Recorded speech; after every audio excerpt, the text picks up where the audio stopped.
आज आपण बनवणार आहोत एकदम झटपट अशी बेसनची भुर्जी। त्यासाठी एका वाटीत बेसन घेतलं, त्यानंतर थोडं पाणी टाकून व्यवस्थित मिक्स करून गुठळ्या न राहता व्यवस्थित मिक्स करून घेऊ। मिश्रण अगदी पातळही नाही करायचे आणि जास्त घट्टही नाही करायचे।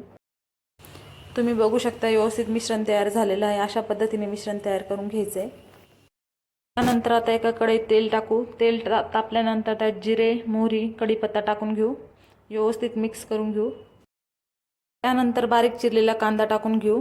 कांदा व्यवस्थित परतून घेऊ। कांदा लाल रंग येईपर्यंत परतून घ्यायचा आहे।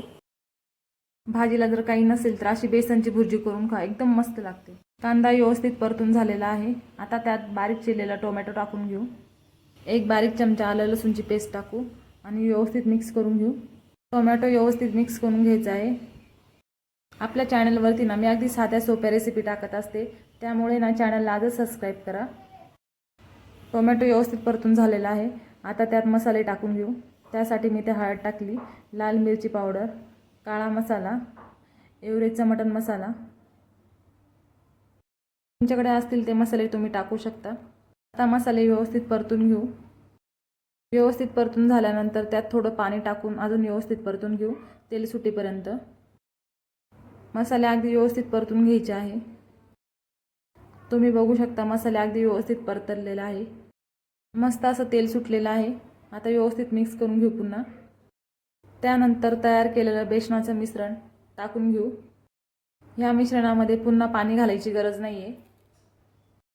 मिश्रण टाकून झाल्यानंतर व्यवस्थित मिक्स करून घ्यायचे, जेणेकरून गुठळ्या राहणार नाहीत।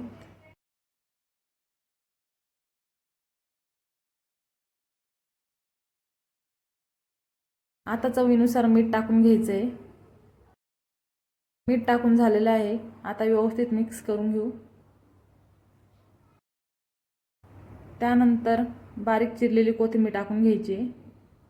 ही बेसनाची भुर्जी ना अगदी 10 मिनिटांत तयार होते आणि ते आपल्या घरगुती साहित्यात। आपण भाकरीसोबत, पोळीसोबत ही बेसनाची भुर्जी खाऊ शकतो। एकदम जबरदस्त लागते, तुम्ही ट्राय करून बघा। तर आपली बेसनाची भुर्जी तयार झालेली आहे। 1-2 मिनिटं वाफ देऊन घेऊ, म्हणजे बेसन शिजून घेऊ। तर तयार आहे आपली 10 मिनिटात बेसनाची भुर्जी।